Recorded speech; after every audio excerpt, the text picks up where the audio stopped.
What are the best knitting books? Hi everyone, my name is Norman. I run the blog nimbleneedles.com, and today I want to show you my favorite knitting books.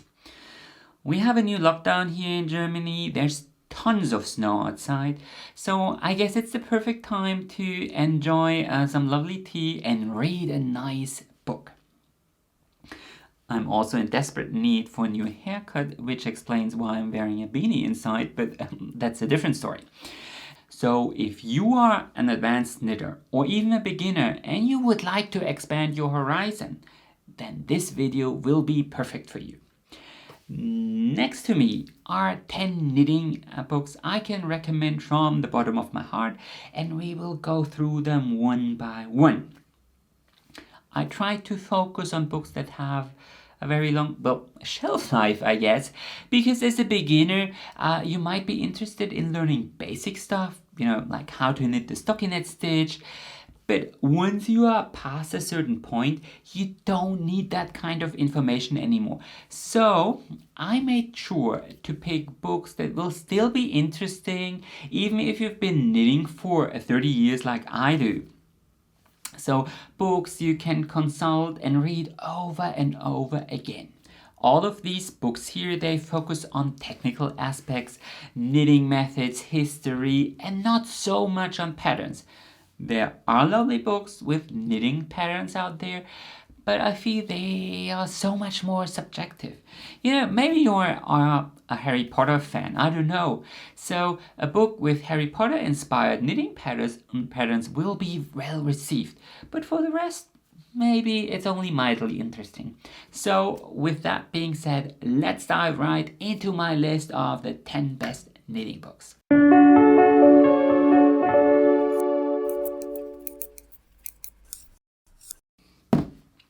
The top of my list may be crowded, but I personally believe that The Principles of Knitting by June Hemmons Hiatt is by far the best knitting book out there. If you can still call it a book, not a tome, because it has 700 pages and each and every one of them is loaded with knitting techniques. Just look at the small text here. And there's 700 pages of it. Things you never even thought existed and so much more. It's just such a great reference for about everything concerning knitting. You can use it pretty much like a dictionary, a knitting dictionary. If you read a pattern and there's something you don't understand, you can look it up here and there's a 99% chance you'll find it.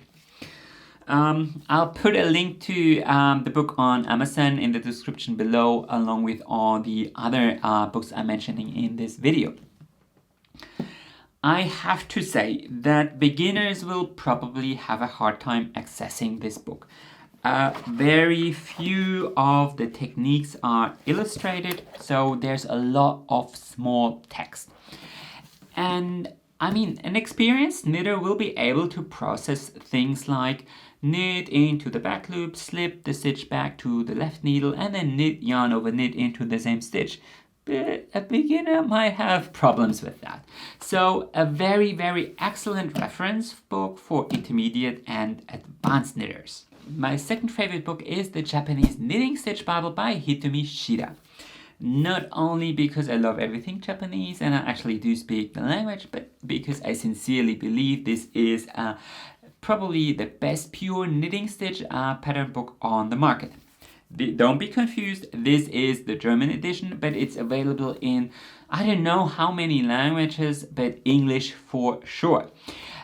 You see, there are tons of knitting stitch pattern books out there, but quite frankly, I really don't need 100 pages of knit purl combinations with ever increasingly fantastic names. And this is where Hitomi Shida's book is different, because there are altogether 260 patterns, and each and every one of them says wow.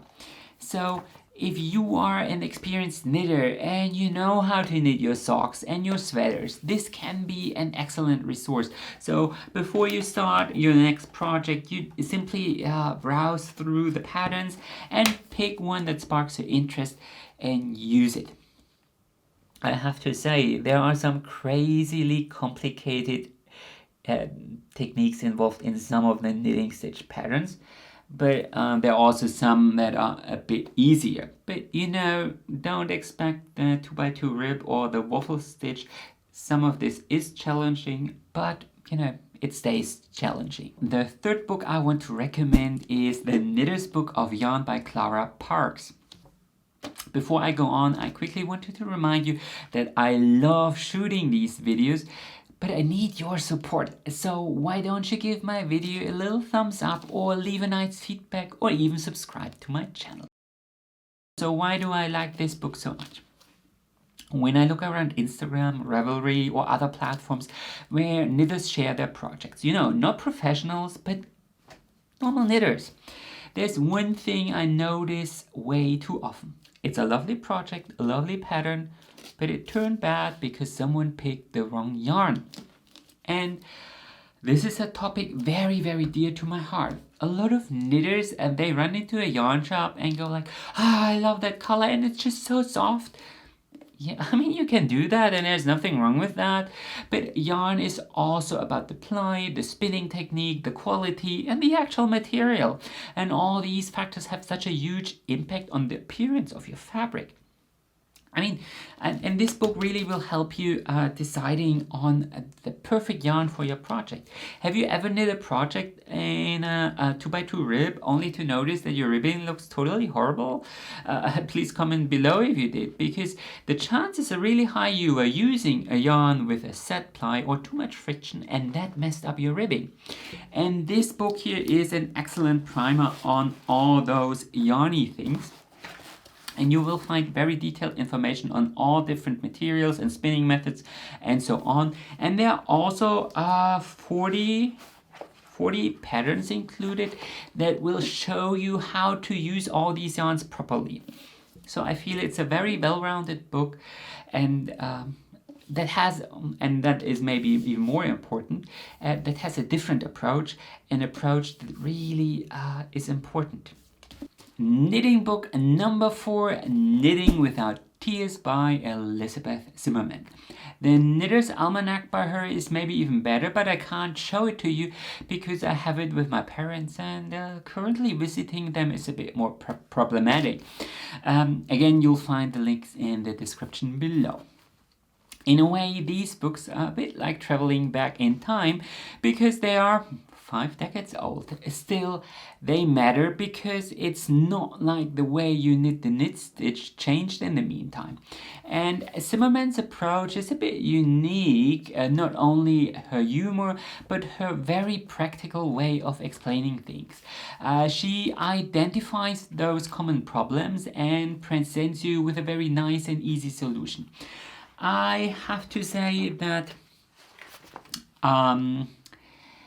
the book would require some new and maybe more illustrations to make it a bit more accessible to beginners and modern day knitters, but still they are timeless classics. Another such time-proven classic are the books by Barbara G. Walker, A Treasury of Knitting, Part 1 to 4. The first part was originally published in 1968, and it's nothing else but a lot of knitting stitch patterns. So again, it's a lovely book to simply browse through before you start a new project, maybe a new shawl or a blanket or a scarf or whatever, and this book will be able to inspire you. There are 2 things I really need to mention though. First of all, there are no charts in this book. Well, I know a lot of knitters, they love written instructions and they hate charts. If you are one of them, do watch my video on how to read charts the right way. I'll link it to you up in here. Because there are just so many misconceptions about charts. Written instructions are really nice for basic and simple patterns, but any experienced knitter will tell you that they are the only way to make sense of complicated lace patterns. And for me, these are the instructions for this, this pattern here. It's page full of written instructions, and it's really a nightmare. I don't know, it takes me ages to make sense of all of these shorthand instructions, and I really wish there were charts.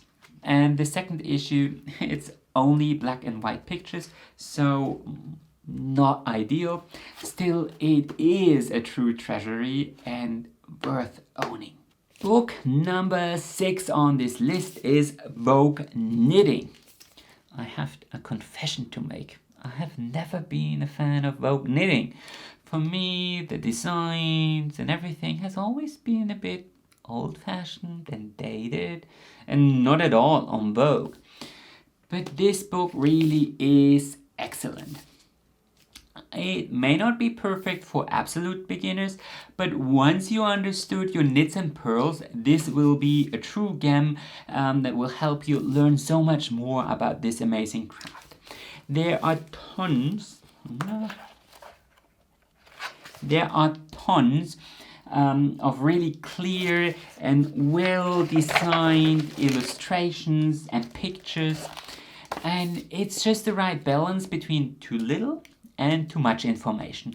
And I really wish more knitting books had such a beautiful design.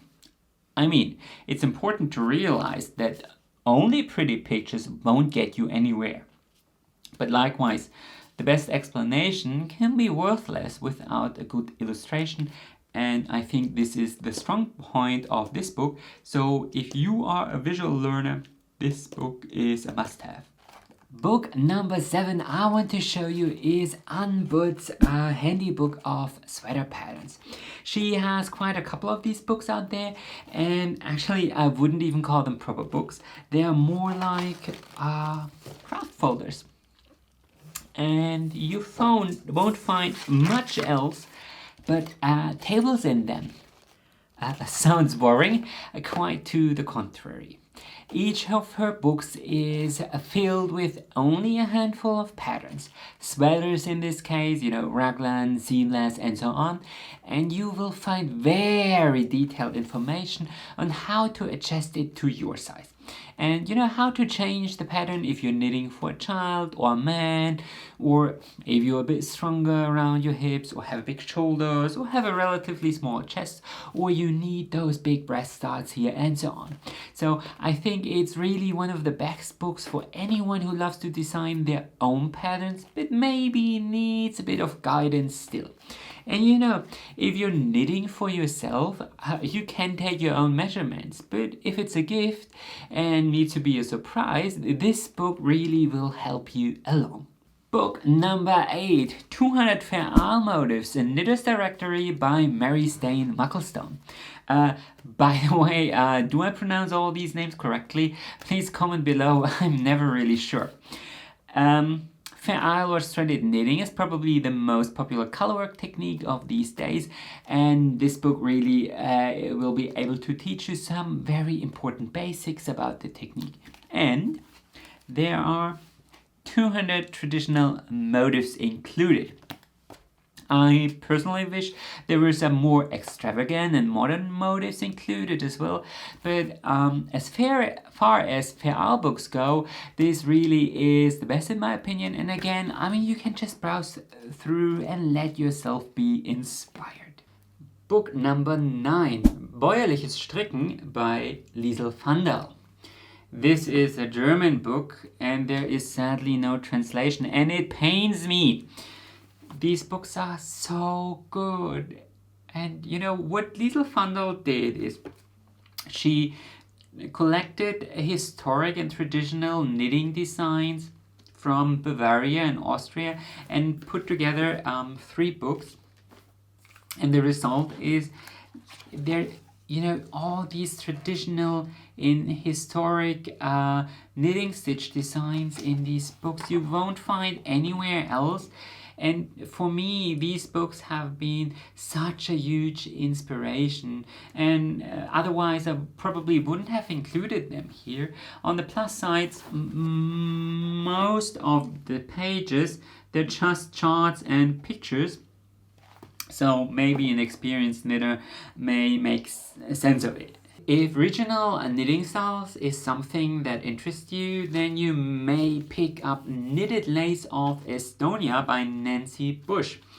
It's a book that documents the history of lace knitting in Estonia, and it has some really fabulous lace shawl patterns in there as well. And the second book is Arctic Lace by Donna, and now you have to help me. Druchonas, I don't know. Still, it's a book about the knitting traditions in the Arctic Circle, and they're mainly knitting with quivet. And so both are a really fantastic read. And I mean, I'm not even the biggest lace knitter, but still I found it's just so interesting to read about all these foreign knitting traditions. And for me, continuously expanding my horizon has paid off so many times in my life, I lost count. The last entry and number 10 on this list isn't even a proper book, it's a blank spiral notebook. So why do I believe it deserves to be on this list? Well, it's a book you need to fill yourself. A book where you document your own knitting journey. Where you, whenever you start a project, you know which yarn you picked, how many stitches you cast on, what was the name of the pattern, and any other adjustments you made. Because, well, I don't know about you, but you know, not all of my finished objects fit perfectly. Sometimes they were too narrow or too wide or too long or too short, whatever. And only if you document your knitting, you are in the position to learn from your mistakes. Also, I know a friend, and I don't know, he continued a project he stopped 2 years ago and couldn't remember what he did. Yes, we've all been there, and notes help. Also, I have the measurements of my whole family in here. So when it's Christmas or a birthday, I want to knit a nice little present, I can look up the measurements here and not, Googling how many stitches do I cast on for size 8 socks or something like that. Notes are better than guesswork.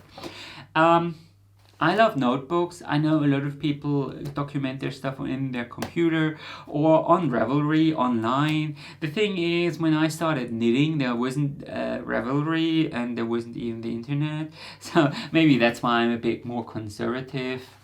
Who knows what's in 20 years? I will always have my notebook. But, up to you. As long as you document, that's the important takeaway. Anyway, those were my favorite knitting books. I really hope you enjoyed this video. Again, you will find all the links to all the books in the description below in case you want to buy one or two for yourself. I really hope you enjoyed watching this video and I was able to inspire you. Please give me a big thumbs up if you like this video. Comment with your feedback. Maybe there's one book you feel deserves to be on this list and I forgot it. So comment below. And of course, consider subscribing to my channel in case you don't want to miss any new videos. Usually my channel is more about knitting techniques and patterns. So happy knitting and enjoy the rest of your day.